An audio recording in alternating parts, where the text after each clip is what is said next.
Você quer ler a Bíblia, mas não sabe por onde começar, não sabe como fazer, acha muito difícil? Cara, muitas pessoas do meu círculo social me procuram às vezes para pedir essa dica e eu resolvi gravar esse vídeo aqui porque a dúvida dessa galera pode ser a mesma de você que caiu nesse vídeo aqui. E ler a Bíblia é algo muito simples, porque assim como você ler qualquer livro, você vai ler a Bíblia. Sempre que você ler a palavra e aquilo que você lê você não entendeu, você simplesmente abstrai e continue dando sequência na sua leitura. O normal de você ler a Bíblia é você começar de Gênesis e ir até o Apocalipse. Mas a gente sabe que no Antigo Testamento é um livro mais histórico, é um livro mais carregado, então tem muito linguajar de judaizante, vamos dizer assim, onde vai falar ali sobre as gerações, enfim, cara, e isso é muito maçante, deixa o Antigo Testamento muito maçante. E para quem quer começar a ler, você precisa ter o prazer na leitura para que a leitura seja fluida, seja prazerosa, porque senão você não tem motivos para ler. E aí você não tendo motivação, você acaba não lendo a Bíblia. E aí você cria várias objeções na sua cabeça. Ah, porque a Bíblia é difícil, porque eu não entendo a Bíblia e tal.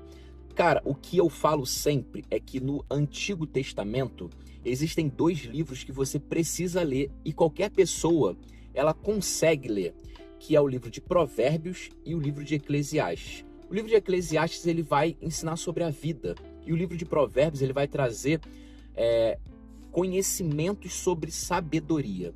Então são dois livros que assim já vai dar um pontapé naquilo que Deus tem revelado de como a gente deve viver e como a gente deve olhar para a vida numa sabedoria divina, vamos dizer assim. Existe também no Antigo Testamento o livro de Salmos, onde você pode simplesmente ler o livro de Salmos, que é muito importante. Você vai conseguir entender o livro de Salmos, só que eu não acho ele importante para quem está iniciando, entende? Você pode começar ali por Provérbios, Eclesiastes e já pular para o Novo Testamento. Lá no livro de Mateus, você vai ler ali os evangelhos, depois você vai para as cartas paulinas, enfim, você vai até Apocalipse.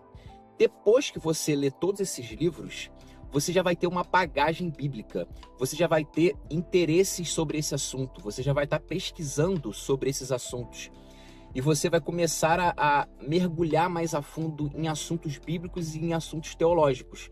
E aí sim eu acredito que você vai estar preparado para iniciar a leitura ali do Antigo Testamento, onde é um livro, realmente são livros mais maçantes, mais difíceis, exige um pouco mais de você na leitura, porque você vai ter uma interpretação como um todo, né? Você vai ter que entender o texto, depois você vai ter que procurar outras traduções, porque existem traduções diferentes. Você lê nas traduções diferentes, você consegue extrair um contexto melhor daquele texto.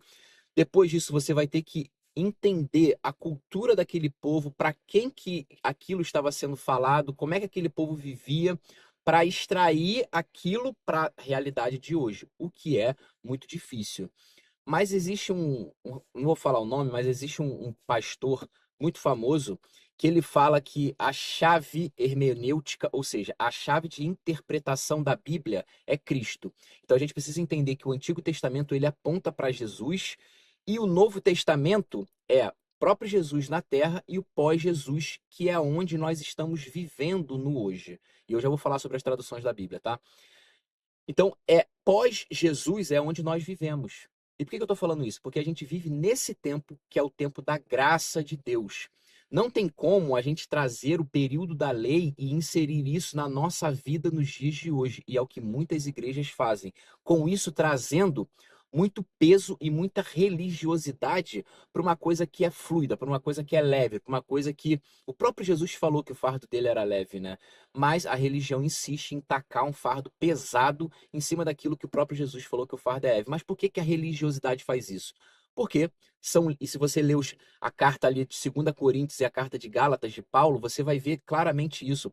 Porque existem falsos pastores, falsos mestres, falsos líderes que querem não propagar o evangelho, mas querem aprisionar pessoas por segundas intenções ou por interesses próprios e não pelo interesse genuíno de propagar o evangelho. Então a gente precisa ficar muito atento também a isso, sobre a religiosidade. Quando a gente vai participar de um culto, seja lá qual igreja for, se realmente aquele culto é um culto de louvor a Jesus ou é um culto para massagear o meu ego? Ou é um culto ao dinheiro, a mamon? É a que esse culto? É um culto temático? Eu não acredito em culto temático, mas se esse culto temático estiver apontando para Jesus, estiver louvando e glorificando o nome de Jesus, cabe, vale a gente aceitar esse tipo de culto.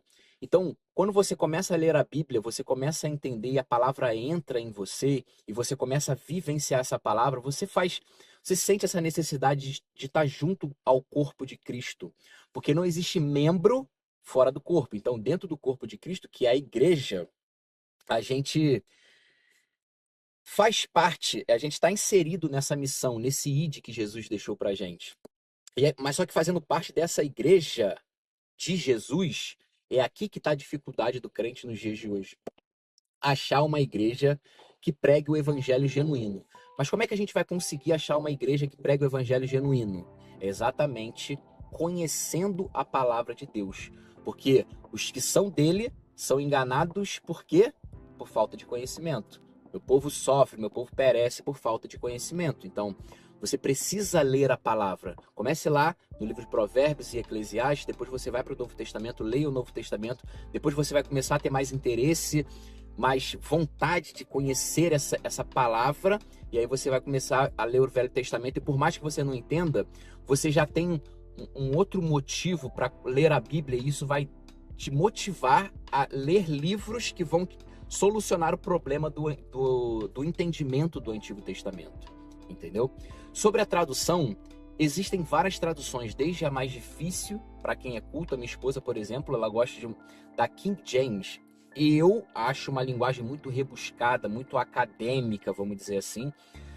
Eu, que me considero um sujeito não muito desenvolvido intelectualmente, eu não gosto da King James. Mas se você é uma pessoa culta, leia King James. Eu gosto da NPP e eu gosto da nova linguagem de hoje, é NTLH, se eu não me engano.